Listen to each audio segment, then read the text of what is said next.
చెప్పిన తెలుగుదేశం వేస్తారు, క్యారెక్టర్ చూడు, క్యారెక్టర్ లేని వాళ్ళకి ఇస్తున్నారు. 23 మంది వెళ్ళిపోయినారు, కోవట్లుగా వస్తున్నారు. ఇప్పుడు ఎస్సీ కాన్స్టిట్యూన్స్ లో ఎవడైతే వైఎస్ఆర్ పార్టీకి అప్లై చేస్తున్నారో, ఒకప్పుడు వాళ్ళు ఆ వైఎస్ఆర్ పార్టీని అసెస్గా తిట్టినోళ్ళు, 2-3 పర్యాలు గెలవకూడదని జగనన్న తిట్టినోళ్ళే.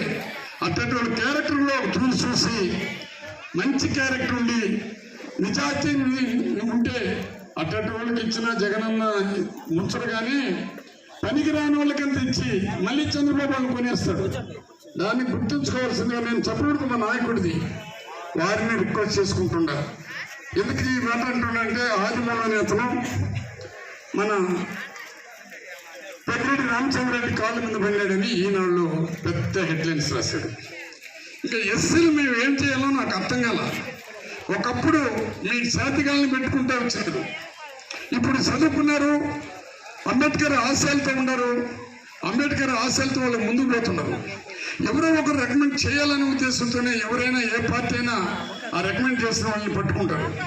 కానీ నా భయం ఏమంటే, నేను పెనుమూరులో కూడా ఒక పెద్ద నాయకుడికి బీఫారాలంతా ఇచ్చేసిన, ఆ బీఫారాలు తీసుకున్న వాళ్ళందరూ నన్ను వదిలేసినారు. ఆయన నాకు వ్యతిరేకంగా, నాకు నేను ఎందుకు వ్యతిరేకంగా చాలా తెలియలే. పోనీ ఆ కుటుంబానికి ఏమైనా చెడ్డ చేస్తుంటే దేవుడు నన్ను చెడ్డిస్తాడు, నాకు ఎవరు చెడ్డ చేసినా భగవంతుడు తీర్పిస్తాడు. ఇచ్చిన ఎస్సీ ఎస్టీ బీసీ మైనారిటీకి ఎవరికి బీఫారాలు ఇచ్చినా, ఆ బీఫారాలను ఇచ్చేటప్పుడు నీకు నమ్మకస్తుండే వాళ్ళకి, నీకోసం తప్పించే వాళ్ళకి ఇవ్వమని చెప్పేసి నేను ఆయన భిక్షం పెడితే నేను మంత్రి అయినాను.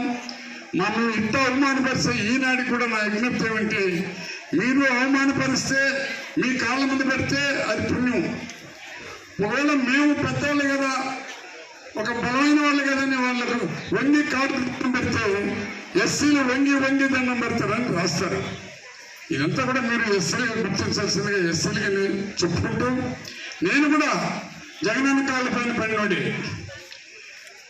ఎందుకంటే ఈ విద్యకి అంత ఇంపార్టెంట్ ఇచ్చినాడు కాబట్టి ఆయన కాళ్ళు కూడా పట్టుకుంటా. ఒక పెద్ద నాయకుడు అంటే ఆయన దగ్గరకు పోయి వారు కూడా సపోర్ట్ ఉండాలనే దృక్పథంతో పేదవాళ్ళకు ఉండే ఎస్సీలు పోయి అడుక్కుంటాము. మరి పేదవాళ్ళకు ఉండే ఎస్సీలు ఉన్న ఎస్సీలు కూడా మీ కాళ్ళ మీద పడినప్పుడు ఎప్పుడైనా ఈనాడు రాశారో ఒక తీరు ఆలోచించండి.